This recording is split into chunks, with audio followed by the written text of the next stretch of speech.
Olá a todos, aqui é o Escritório de Investigação de Mistérios. Hoje vamos falar sobre um certo assassino que teve uma vida muito especial. Embora fosse um assassino brutal, por toda a vida só matou bandidos. Ao todo, mais de 100 pessoas morreram em suas mãos. Julho de 1954. Um homem chamado Pedro nasceu em uma fazenda no Brasil. Seu nascimento foi um pouco diferente. Ele nasceu com uma ferida no crânio. Como havia surgido tal ferida? Poderia ter algo a ver com o pai dele. Ele era um homem totalmente violento. Costumava socar e chutar a mulher. Mesmo durante a gravidez, ele nunca deixou de ser violento. Por causa do comportamento do pai, ele foi gravemente ferido quando ainda na barriga da mãe. Felizmente, ele nasceu vivo, mas infelizmente herdou o gênio violento do pai. Na infância, Pedro nunca desfrutou do amor da família. Ele enfrentou uma vida violenta sem fim desde a infância. Fatores familiares tornaram o seu crescimento incomum. A tendência violenta em seu coração era muito ativa, desde que ele era criança. Aos 13 anos, ele teve o desejo de matar alguém pela primeira vez. Naquela época, Pedro era frequentemente intimidado por seu primo. Em um determinado momento, Pedro sentiu um calor no cérebro e uma voz estranha vinda de dentro, dando-lhe vontade de empurrar o primo em uma prensa de cana. Mas felizmente ele se controlou na época. Apenas um ano depois, o impulso de Pedro prevaleceu. Ele finalmente embarcou em uma jornada louca de assassinato. Embora tivesse apenas 14 anos na época, possuía uma energia terrível. Ele foi sujeito à violência doméstica pelo pai. Naquela época, ele não tinha um ódio tão forte. Seu pai costumava ser um vigia escolar, mas o colega do pai relatou à escola que ele, o pai, costumava roubar comida da cozinha. Esse tipo de coisa era um exemplo negativo muito sério. E uma punição evitaria que outros fizessem o mesmo. Em resumo, o prefeito, sem qualquer investigação, demitiu imediatamente. Assim que Pedro soube disso, ficou muito irritado. Jovem e impulsivo, decidiu fazer justiça pelo pai. Então ele descobriu uma maneira por conta própria e conseguiu uma espingarda e foi direto para a porta do prefeito. Aproveitando o momento em que o prefeito saía, ele atirou sem hesitar. No momento do caos, Pedro fugiu rapidamente. Depois, correu para a escola onde seu pai trabalhava. Atirou e matou o delator. Na visão de Pedro, o ladrão chama outros de ladrão para não ser descoberto. Então, o verdadeiro ladrão deveria ser o informante. Depois de matar essas duas pessoas, Pedro sabia que não podia continuar ali. Embora fosse jovem, ele sabia que seria punido por aquela atitude. Então, depois de realizar o crime, fugiu imediatamente. Seria Pedro ingênuo? Não acho que seja dessa forma. Antes de escapar, ele considerou o destino com muita cautela. Mais tarde, decidiu ir para a cidade mais populosa do Brasil, São Paulo. Por haver tanta gente lá, a cidade era bagunçada. Embora não compreendesse totalmente a razão, sabia que o lugar mais perigoso era o mais seguro. Depois de chegar em São Paulo, tinha em mente que encontrar um emprego não era realista para ele e aumentaria o risco de exposição. Como ele poderia sobreviver? Logo soube o que fazer. Ele decidiu usar uma maneira mais rápida de conseguir dinheiro por matar e roubar. Mas ele não queria matar pessoas inocentes, então focou em traficantes de drogas. Enquanto os traficantes negociavam, Pedro os observava secretamente. Quando saíram, ele os seguiu. No momento em que outros chegaram para realizar a troca, Pedro encontrou uma chance, apareceu de surpresa na frente dos traficantes e matou todos. Assim, Pedro conseguiu o primeiro pote de ouro na vida. Contando com esse dinheiro, Pedro sobreviveu em São Paulo. Quando ele tinha 16 anos, conheceu uma garota chamada Maria. Depois de namorar um pouco, os dois se apaixonaram. Nessa época, Pedro não queria mais cometer crimes. Especialmente quando eles viveram juntos por um ano, Pedro já queria viver uma vida normal. Ele estava pronto para trabalhar e se casar com Maria, ter seus próprios filhos. Mas as coisas não eram tão fáceis. O grupo de traficantes que ele matou ao chegar em São Paulo finalmente encontrou os rastros de Pedro. Após 2 anos de busca, quando Pedro saía de casa, foram ao encontro dele. Por vingança, a gangue estuprou e matou Maria. Isso teve um grande impacto em Pedro. Ele decidiu não tentar mais ser uma pessoa comum novamente, só viveria para se vingar. Pela sua vida, já podemos perceber que o QI de Pedro era muito alto. Ele era muito esperto. Depois de tomar uma decisão importante, começou a se preparar. Primeiro, conduziu uma investigação secreta através dos vestígios deixados por eles. Depois de descobrir as informações do traficante-chefe, sentiu que não seria realista exterminar com todos de uma vez. Então decidiu fazer isso separadamente. Essa também deveria ser a melhor maneira, visto que ainda era muito jovem. Então, depois que descobriu onde eles moravam, Pedro começou a segui-los um por um. Depois torturou e matou cada um deles. Assim também matou os membros principais e por último fixou sua atenção no chefe. O dia escolhido também era estratégico. Era o casamento do chefe da gangue.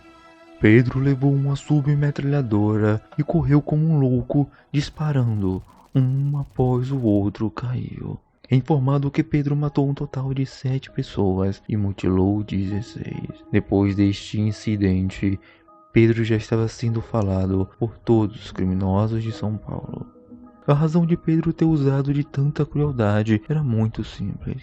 Por causa de sua própria experiência na infância e motivos familiares, a coisa mais insuportável para ele era mulheres serem manipuladas por homens, para não mencionar outras crueldades. Depois de matar o chefe da gangue, Pedro mais uma vez teve que fugir. Enquanto fugia, Pedro acabou sabendo que a prima estava grávida, mas o rapaz que a engravidou não quis assumir o relacionamento.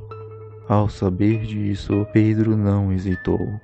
Correu para a casa do rapaz e matou-o com um único tiro. Logo depois, Pedro viu outra má notícia. Depois de seu pai ter bebido muito, bateu na mãe e acabou tirando-lhe a vida.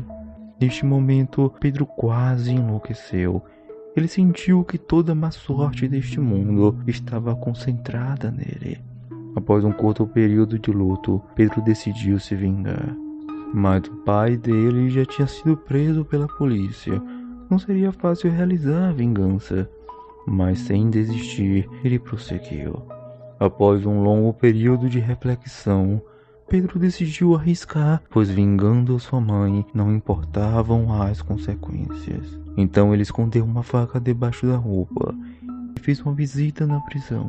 Na sala de visitas, Pedro sacou a faca e matou o pai. Talvez querendo ter certeza, após aquele ato, Pedro cortou a garganta do pai. Por estar na prisão, desta vez Pedro não tinha para onde escapar. 24 de maio de 1973. Pedro, que tinha apenas 24 anos, finalmente estava preso. Você acha que isso acabou? Absolutamente que não. A caminho da prisão, Pedro foi colocado no mesmo carro que um estuprador. Quando abriram a porta, os guardas descobriram que o estuprador havia sido estrangulado. Por não existir pena de morte no Brasil, Pedro foi condenado a 128 anos de prisão. Mas para Pedro, a prisão não era um lugar difícil, mas um paraíso que o deixava muito contente. Ao contrário da prisão rígida que ele imaginava, as condições eram muito diferentes. Os guardas estavam sempre cansados. Isso fazia com que a gestão fosse muito flexível. Lá dentro, vários grupos e gangues surgiram, valendo a lei do mais forte sobre o mais fraco. Pedro estava animado. achando que todas aquelas pessoas eram suas presas. Nos dias seguintes, Pedro liberou completamente sua natureza. Ele começou a observar e buscar para ver que tipo de crime cada um havia cometido, quem era o estuprador e quem havia feito algo de mal contra mulheres ou que tivesse causado grandes danos à sociedade. Todos esses eram visados por Pedro. Durante a sentença de 30 anos, Pedro matou 47 criminosos no total, incluindo vários assassinos, estupradores e membros de gangues. Não era fácil fazer isso. Pedro sabia o que iria enfrentar. Portanto, durante os primeiros anos na prisão, ele se exercitou até sentir que seria capaz de se proteger. Logo que iniciou, passou pelo momento mais perigoso. Ele foi preso em uma cela por 8 homens, mas depois da batalha, Pedro sofreu apenas ferimentos leves, e daqueles que cercavam eles, 2 estavam mortos, 4 foram gravemente feridos. Desde então, Pedro ganhou fama na prisão. Quase todo mundo tinha medo dele, e ainda mais medo de ser chamado por ele. O comportamento insano de Pedro não era conhecido apenas dentro da prisão, mas ele era muito famoso também fora dela. Alguns repórteres até tentaram entrevistá-lo. Pedro disse que ele gostava de usar facas e sentia muito bem com isso. Em sua visão do mundo, aqueles que intimidam os fracos deveriam ser mortos por ele, porque essas sim eram pessoas más. Após despertar muita preocupação, uma médica psiquiatra realizou o diagnóstico. Então descobriu-se que Pedro era paranoico e psicopata. Em sua mente, a única coisa em que acreditava era violência. Os assassinatos realizados por Pedro aumentaram a sentença para quase 400 anos. Na audiência, Pedro era muito cooperativo. Ele enfatizou repetidamente para o juiz que havia matado pelo menos 100 pessoas. Mas as informações que o juiz tinha em mãos mostravam apenas 71 pessoas. Portanto, o tribunal concluiu que ele havia matado 71 pessoas.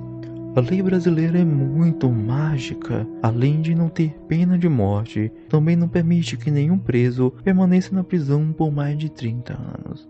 Em outras palavras, mesmo que Pedro tenha sido condenado a 400 anos, ele ainda poderia ser liberto. 24 de abril de 2007, Pedro foi libertado. No total, ele passou 34 anos na prisão. Visto que era muito jovem quando entrou, tinha apenas 55 anos quando saiu. Ele foi morar em uma cidade litorânea no norte do Brasil. Ninguém soube dele por muito tempo. Quase todos já nem lembravam mais. Assim, em 2011, Pedro apareceu novamente nos jornais. O motivo ainda era por ser um criminoso. Sua culpa desta vez era uma falsa prisão e incitamento a rebeliões. E essas 2 acusações o trouxeram de volta para a prisão. Até hoje, Pedro ainda não saiu da prisão, mas de acordo com a mídia, ele virou uma boa pessoa e vai cooperar com o diretor de TV para fazer um documentário sobre si mesmo. Ao longo da vida, Pedro foi indiscutivelmente um assassino, mas os assassinados eram todos pessoas más. Do ponto de vista jurídico, ele era definitivamente um vilão, mas aos olhos de muitos brasileiros, Pedro foi um herói. Ele nunca machucou nenhum guarda prisional ou pessoa comum em sua vida. Sua existência foi miserável. Ao longo de toda a sua vida, talvez os 2 anos com Maria tenham sido os mais felizes da sua vida. Isso é o que desejávamos compartilhar hoje. Amigos que gostaram, lembrem-se de se inscrever. Até a próxima.